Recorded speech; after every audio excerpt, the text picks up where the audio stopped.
Hello creeps, Andy here, and today I have 23 book recommendations to read in the year 2023. These are a mixture of everything. There's some literary fiction, there's some non-fiction, there's some horror, there's some thriller, there's a bit of everything. So hopefully you will find something good to read in this list.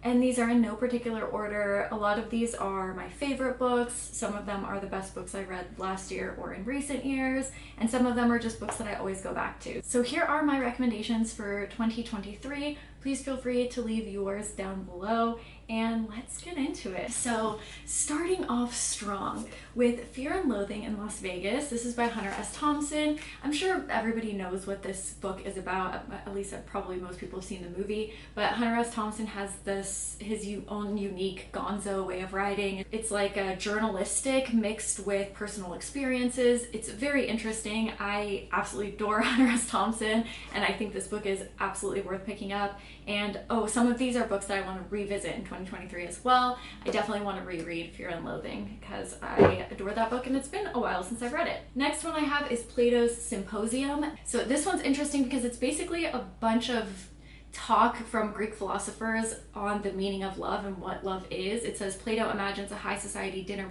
party in Athens in 416 BC at which guests are there and they deliver a short speech of the praise of love. It's really interesting and one of my favorite books to read. Next up we have The Stranger. This is by Albert Camus? I don't know how to pronounce his last name, but this is one of my favorite books of all time.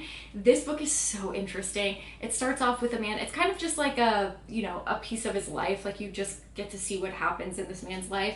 It starts off with his mother's funeral and then you go into how he accidentally murders someone and goes to jail for it, and it's such an interesting story. I'm telling you, there's so much to analyze in this book. Even just the opening scene of how devoid of emotion he is to his own mother and his only emotions come about like complaining about the weather. It's such a good book. I'm telling you, you gotta read this one. I absolutely love that. That book blew me away when I read it for the first time. Next up, I have Kurt Vonnegut's Slaughterhouse-Five because I will never stop recommending this book. And if you have not read this book, my friends, it is time. This is probably my favorite book of all time. I love Kurt Vonnegut. He's one of my favorite writers. It's so good. It's basically an anti-war book that really doesn't have much to do with war.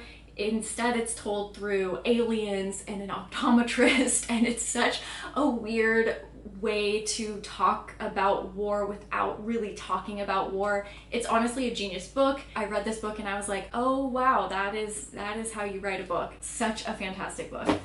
Next up, The Cabin at the End of the World by Paul Tremblay. And the reason I'm going to recommend this book this year is because the movie is coming out at the end of early February. So highly recommend you guys pick this up and read it if you guys want to read it before the movie comes out.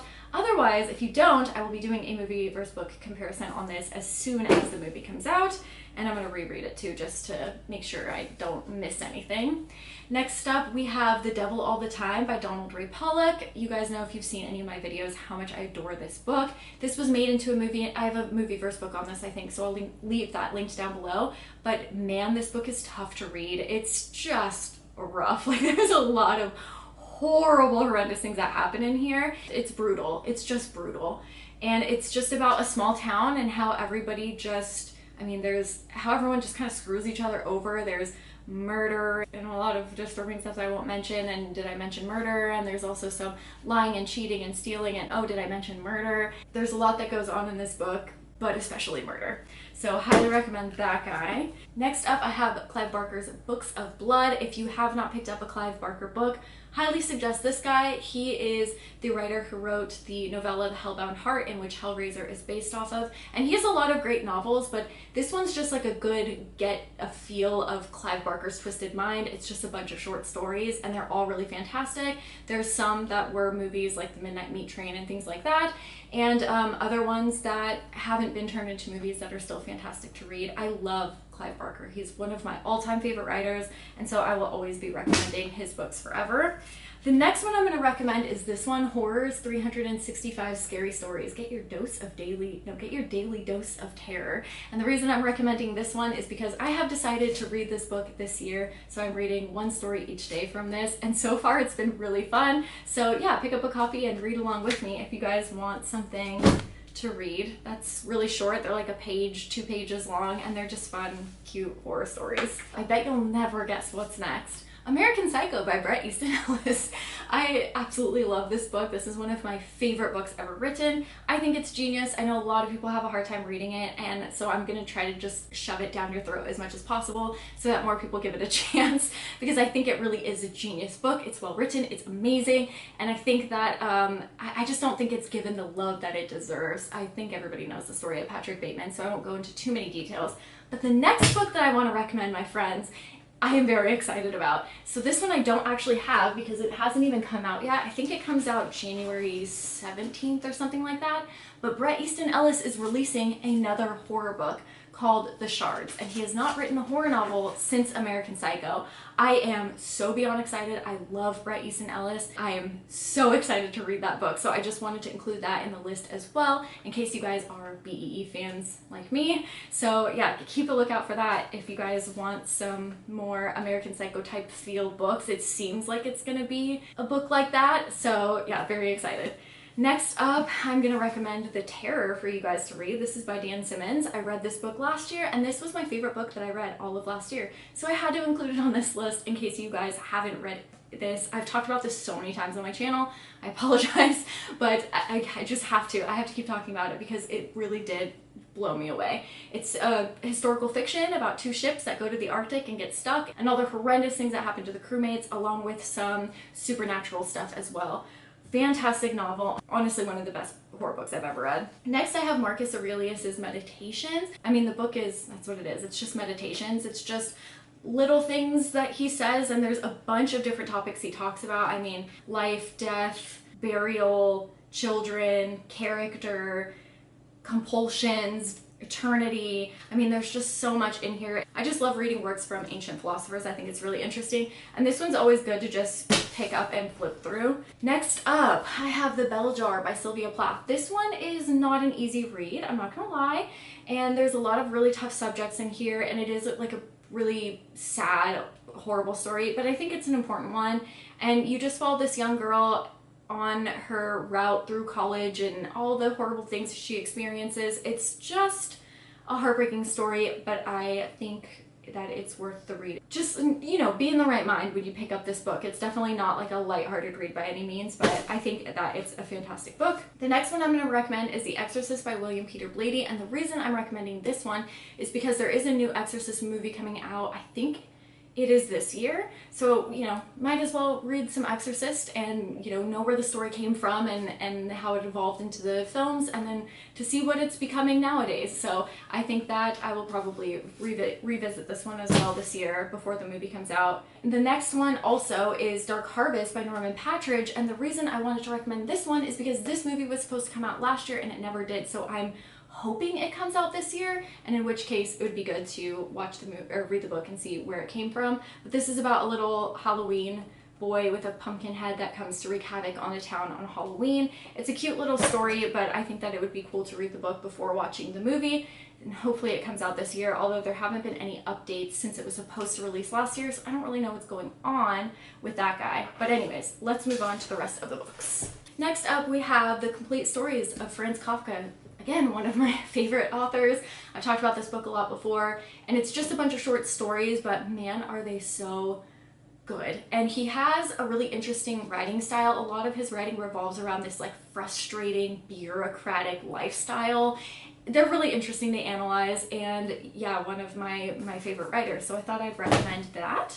Next up, I will recommend We Have Always Lived in This Castle. This is my favorite Shirley Jackson book. It's just freaking weird, it's odd, and it's so fun. It's about these 2 girls that live in a house. Their parents passed away, and then you slowly find out like what happened. There may be more to the story than you originally thought. It's honestly just like a weird story, and I love it. Next up, I have Do Androids Dream of Electric Sheep? This is by Philip K. Dick, and this is actually the book that the movie Blade Runner is based off of. I'm definitely rereading this one this year so I can do a movie versus book comparison. I have read this in the past a few times. I love the book. It's different from the movie, but it's such a cool book. But I think it's absolutely worth a read, and I will be doing a movie versus book comparison on that sometime this year, so look out for that. Next up, I am going to recommend William Shakespeare's Hamlet. If you haven't read some Shakespeare for a while, this year is your year, my friend. 2023. It is time to dive into some Shakespeare. Hamlet is just my favorite story. It's about a man who comes back to his father's kingdom to find his father dead and his uncle taking his place. It's a very brutal story and one of my absolute favorites. Also, if you read it the way that my teachers taught me in college, one of the most misinterpreted Shakespearean plays as well. Next up, 1984, George Orwell. I'm just gonna say, if you haven't read 1984 before, this is your sign to read it. It's a fantastic dystopian novel with, you know, Big Brother overstepping their boundaries and having no personal space, and it's just a lot of comment on society and you know, how far is too far. It's such a good book.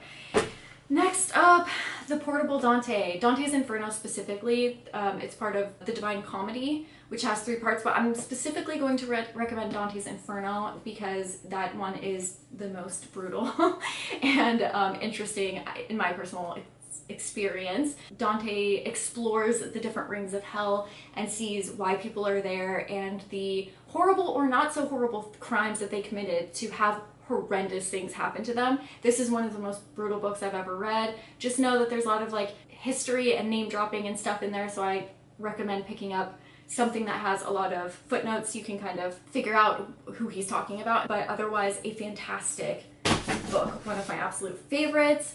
And next up, Sophocles' The Oedipus Cycle. I love Greek and Roman mythology, and this one is just one that I go back to all the time. You really can't go wrong with any of the Greek tragedies that I've read. They've all been like disturbing and messed up and far worse than any modern day horror story. So if you want something really, really messed up, honestly pick up some Greek mythology. I usually go back and visit Oedipus Rex and Antigone. Those are 2 of my favorites.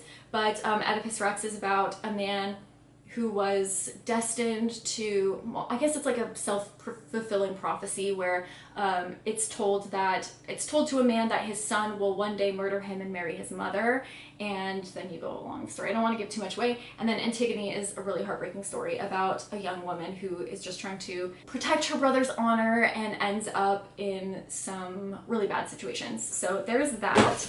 And then the last one I'm going to recommend, I don't actually have a physical copy of, and I actually don't know where this book even went. The last one I want to recommend is another Hunter S. Thompson book, and it's called Hell's Angels, and it explores his time living with the Hell's Angels. It's such an interesting read. Like I said, I'm a really big fan of Hunter S. Thompson, so if you guys have read Fear and Loathing, but you haven't read any of his other work, I highly recommend this one. And those are my 23 books, if I counted correctly, which I think I did, that I'm recommending this year. Please let me know which of these books interests you, which ones you've read before, and please don't forget to leave a list of books that you are planning on reading or other people should read in 2023. Thank you so much for watching, and I will see you soon with another horror video. Bye guys!